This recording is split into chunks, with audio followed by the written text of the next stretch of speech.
जादू वो जो सर चढ़ कर बोले। मेरे अल्फाज से आपको अंदाज़ा हो गया होगा कि मैं आज आपको क्या बताना चाह रहा हूँ।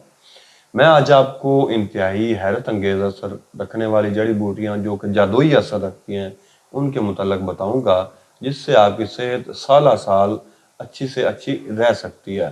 बिस्मिल्लाहिर्रहमानिर्रहीम, अस्सलामु अलैकुम वरहमतुल्लाहि वबरकातुहू। मैं हकीम मोहम्मद अहमद फ़ाज़िल तिब वल जराहत आपकी खिदमत में हाज़िर हूँ। मैं आज आपको जादुई असर रखने वाली जड़ी बूटियों के मुतल्लक बताऊँगा। सबसे पहले जो मैंने फ़िक्रा बोला है कि जादू वो जो सर चढ़ कर बोले, वो आपने दूसरा जादू नहीं समझना। जादू आजकल जादू की भी बातें उधर भी बहुत होती हैं। लोग जादू कोई करवाने आ रहा होता है, कोई करने जा रहा होता है। वो चीज़ें एक अलग मैटर है कि जादू कोई जायज़ है नहीं जायज़, वो एक अलग मैटर है। आपने जो मैं आज आपको बताऊंगा वो जादुई असर रखने वाली जड़ी बूटियों के मुतल्लक बताऊंगा कि उनको आप कैसे कैसे इस्तेमाल कर सकते हैं और अपनी ज़िंदगी पर अच्छे से अच्छा असर कैसे उसमें उससे ला सकते हैं।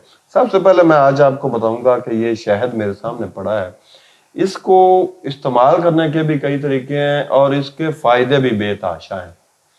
इसको अगर आपने कमज़ोरी का शिकार हो चुके हैं, असाबी बीमारियों का शिकार हैं, यानी कि असाबी हम लफ्ज़ बोलते हैं हिकमत की ज़ुबान में सर्दी की बीमारियां, ऐसी बीमारियों का आप शिकार हो चुके हैं और आप बुढ़ापे की तरफ गामज़न हैं, दिन ब दिन आपके चेहरे पर झुर्रियाँ पड़ रही हैं और आप बुढ़ापा महसूस कर रहे हैं, तो आपने सिर्फ शहद लेना है बाज़ार से और इसको आपने जो है तकरीबन 1 कप नीम गर्म, उसमें आपने 2 चम्मच शहद की डाल देनी है।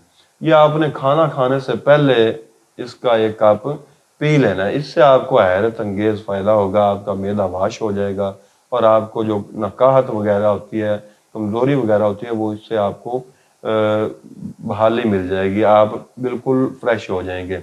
इसके बाद मैं आपको बताता चलूँ कि ये किशमिश है, आम सादा सी चीज़ है। ये तकरीबन हर बंदा इसको जानता है कि ये क्या चीज़ है, इसको सौगी भी कहते हैं।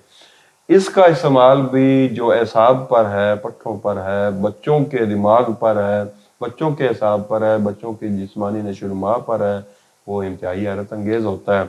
अगर ये आप बच्चों पर इस्तेमाल करना चाहते हैं, सुबह को भिगो कर अरक गुलाब में भिगो दें और तकरीबन 10-15 दाने आप बच्चों को खिला दें। इससे बच्चे की नशोनुमा बेहतर से बेहतर हो जाती है, उसका चेहरा जो है वो हशाश बशाश हो जाता है और बच्चे जो भूख ना लगने की बीमारी का शिकार होते हैं वो उससे दूर हो जाती है। इसके अलावा अगर जवान इसको खाना चाहता है तो इसको आपने देसी घी में तल लेना है। ये आज मैं एक इंतहाई अहम और हैरान को नुस्खा बता रहा हूँ। ये किसी ने भी आपको नहीं बताया होगा कि इस तरह इसका क्या फ़ायदा होता है। इसको आपने देसी घी में तल लेना है, तकरीबन 21 से 30 दाने। ये आपने तल कर या आपने रात सोते वक्त नीम गर्म दूध के साथ खा लेने हैं। आपने सिर्फ 15 दिन ये अमल कर लेना है, फिर आपने मुझे बताना है। आप इंशाल्लाह मुझे दुआएं देंगे, आपके साथ भी कमज़ोरी जो भी कमज़ोरी है, जिस्मानी है, मर्दाना है, जो भी मामला है, इससे इंशाल्लाह आपको बहाली नज़र आएगी। और इसके अलावा मैं आपको बताता चलूँ कि ये मेरे सामने रोगन एलसी पड़ा है, ये रोगन जैतून पड़ा है। ये 2 चीज़ें ऐसी हैं जिसके इस्तेमाल से ये किसी भी तरह से इस्तेमाल की जा सकती है। ये इसकी मालिश भी की जा सकती है, इसको पिया भी जा सकता है, इससे खाना भी पकाया जा सकता है। ये भी ऐसी चीज़ें हैं कि ये इस्तेमाल अगर आप रोज़मर्रा इस्तेमाल में रखेंगे तो इससे इंशाल्लाह आपकी जिस्मानी सेहत है वो बेहतर से बेहतर हो जाएगी। तो अगर किसी भी तरह की आपको मालूमात चाहिए हो, कहीं पे भी हैं, तो आप हमारे जो स्क्रीन पर नंबर चल रहे हैं इन पर आप हमारे साथ रब्ता कर सकते हैं।